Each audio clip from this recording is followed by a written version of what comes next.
The Central Montana Resource Council held a seminar in Lewistown to discuss Montana's impaired waterways. Here's a few words from the key speakers on the issue of impaired waterways. An impaired water body is a term that is under the Clean Water Act, which is a national law but is implemented in Montana by the Department of Environmental Quality. And it is when a stream has too much of a pollutant in it for the water to be useful for aquatic life or for recreation or for agricultural use or drinking or one of those. Studies have shown that point sources of pollution are not what cause the majority of our water quality issues these days. It's sources of pollution that are spread out across the landscape, or non-point sources of pollution that cause issues with the majority of our stream and river miles. And so that's important to understand because the law and policy at both the national and the Montana level that deal with non-point source issues are all under a voluntary framework. Farmers, ranchers, and people from the community can volunteer to monitor waterways in the area that can affect our crops, livestock, and families. I was invited to come tonight to talk to everyone about volunteer monitoring and why it's so important and how they can help protect our Montana waters.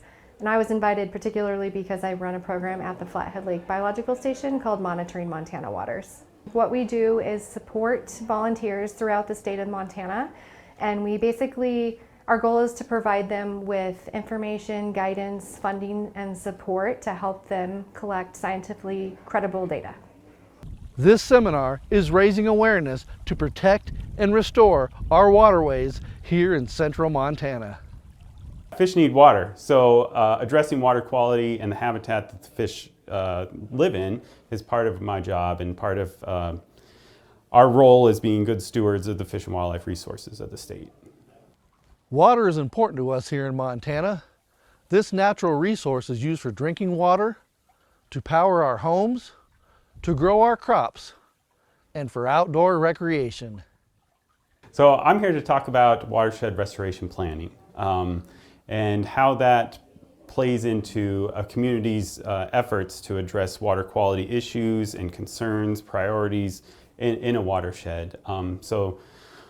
Restoration planning basically is laying out a roadmap for a group of stakeholders to address water quality impairments or concerns in their watersheds.